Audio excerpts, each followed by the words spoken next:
करते थे। वो क्या कहते थे कि मगहर में जो मर गया वो गधा बनेगा, नरक में जाएगा, इसलिए मगर में कोई मत मरियो। और जो काशी में मरेगा वो सीधा स्वर्ग में जाएगा।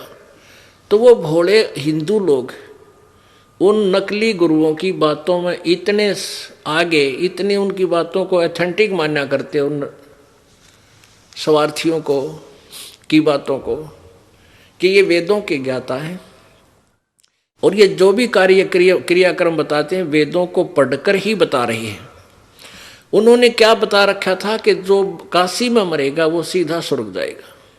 परमात्मा कहते थे भाई अच्छे काम करने वाला, शुभ कर्म करने वाला व्यक्ति, भगवान से डर कर रहने वाला, कहीं भी मृत्यु हो वो सीधा अपने इष्ट लोक धाम को जाता है।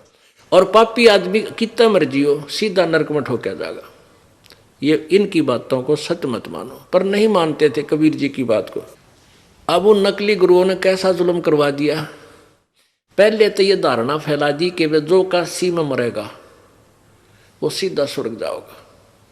अब पुण्यात्माओं, अभी तक हमने स्वर्ग का ही पता था कि स्वर्ग में चले जाओ बेड़ा पार हो जाएगा। अब स्वर्ग तो वैसे सबसे घटिया स्थान है। अब ज्ञान हुआ कि अपनी पूंजी को वहाँ स्वर्ग में मस्ती मार के खत्म कर देंगे पुण्यों को, फिर पाप के आधार पर नरक में जाएंगे। वो हमारे साथ सबसे बड़ा धोखा है। अब ज्ञान हुआ, लेकिन पहले हम स्वर्ग को ही उत्तम मानते थे। तो स्वर्ग प्राप्ति के लिए प्रत्येक आदमी ललायित था, प्रत्येक की इच्छा थी। तो बूढ़े बुजुर्ग अपने बच्चों से कहने लगे, बेटा अब हम बूढ़े हो गए हैं, हमारे लिए कोई व्यवस्था बनारस में कर दो, काशी में, ना जाने कब मृत्यु हो जाए, हम स्वर्ग चले जाएंगे। तो उन्होंने क्या किया कि बनारस में जाकर इन ब्राह्मणों से संपर्क किया कि गुरुजी, क्योंकि उनके गुरुजी वहाँ, जैसे क्षेत्र में कोई ब्राह्मण है वो उनका गुरुजी, फिर उस ब्राह्मण, वो ब्राह्मण एजेंट है उन बनारस के ब्राह्मणों का। उसने अपने गुरुजी से कहा कि हमारे पिताजी कह रहे हैं कि हमें, माताजी कह रहे हैं, माता पिता, कि हमें बनारस में छोड़ दो कुछ दिन, हमारी मृत्यु वहीं हो जाए तो हम पार स्वर्ग चले जाएंगे। तो वो जो उनका गुरुजी था वो पहुंचा वहाँ बनारस में कि ऐसे ऐसे हमारे यजमान हैं, वो यहाँ कुछ दिन रहना चाहते हैं और क्योंकि वो यहाँ मरेंगे तो स्वर्ग चले जाएंगे। तो उन नकली गुरुओं ने कहा कि हम उनको यहाँ रख लेंगे, वो पैसे हमें दे देंगे, यहाँ जो किराए के पे मकान लेंगे उनका खाने खर्चे का हमें दे देंगे, तो और बढ़िया हो गया। तो उन ऐसे वो चारों तरफ से बूढ़े बूढ़े आदमी कति वृद्ध होले और उन बनारस के उन ब्राह्मणों के पास छोड़ने लगे। उनका जो भी महीने का खर्चा उन्हें कहा वो देने लगे। उनका खर्चा मान ले 10 रुपये होना था, वो 50 मांगा करते। अब अपने माता पिता के लिए, क्योंकि वहाँ धनी व्यक्ति ही जा सकता है, ऐसा वहाँ कर सकता है, तो उन धनी व्यक्तियों ने अपने पिताजी के लिए ये कार्य भी शुरू कर दिया। उसका हो सकता है ये 1 साल जीवें, 2 साल जीवेंगे, वहाँ इनकी व्यवस्था करवाने लगे। अब उन स्वार्थियों के मुश्किल होगी, उनका फांसी गल गई गल में। अब एक ब्राह्मण के घर में 10-10 बूढ़े, 10-10 बुढ़िया इकट्ठी होगी। अब बूढ़ा देख के मुश्किल हो जाए, संगवाना जाए, आड़ी बीमारी हो जाता घर में, और वो 10-10 आफत मोल ले ली उन नकलियों ने स्वार्थ में, पैसे के लालच में।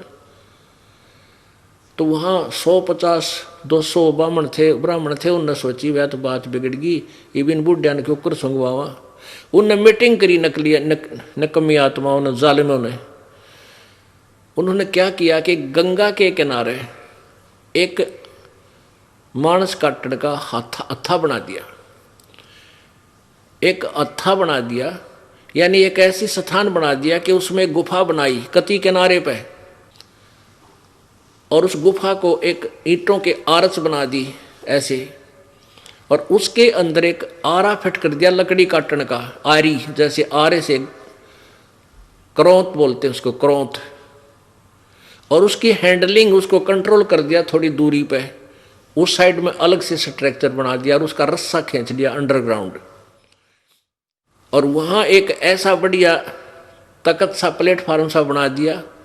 फिर ये अफवाह फैला दी कि भाई जो स्वर्ग जाना चाहता है, भगवान की तरफ से एक क्रोंत आता है, क्रोंत आरा, जो जल्दी स्वर्ग जाना चाहता है वो गर्दन कटवा ले वहाँ क्रोंत से, और वो सीधा बहुत शीघ्र स्वर्ग चला जाएगा।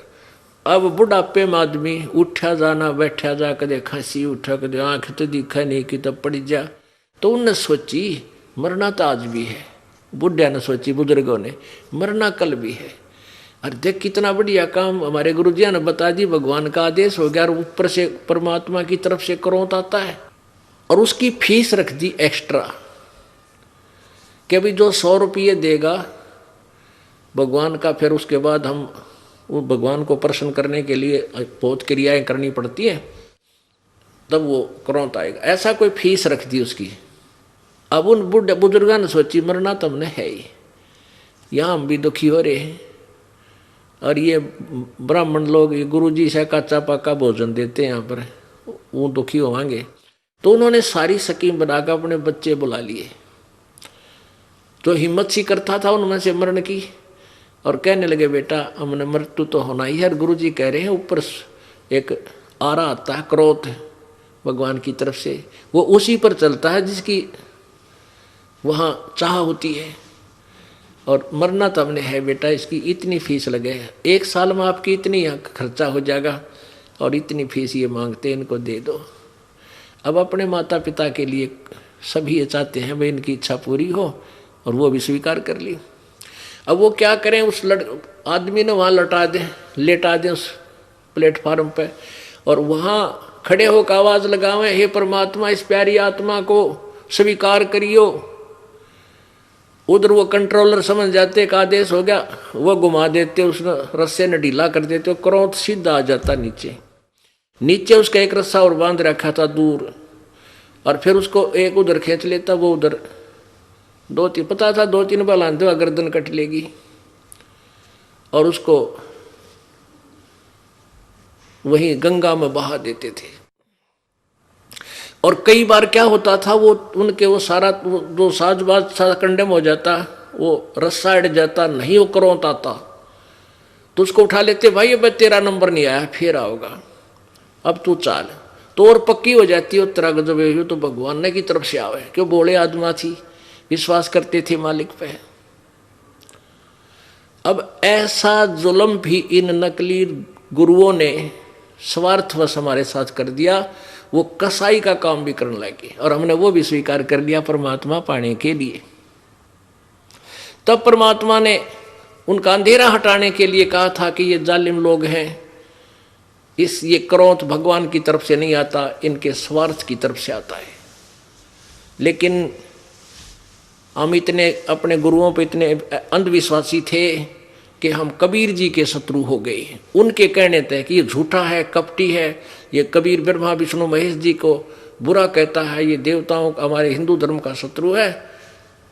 तो परमात्मा कहते हैं कहूँ सच्ची ये मानना झूठी। परमात्मा क्या कहते थे, निरंजन धन तेरा दरबार, निरंजन धन तेरा दरबार, जहाँ पर तनिक न न्याय विचार।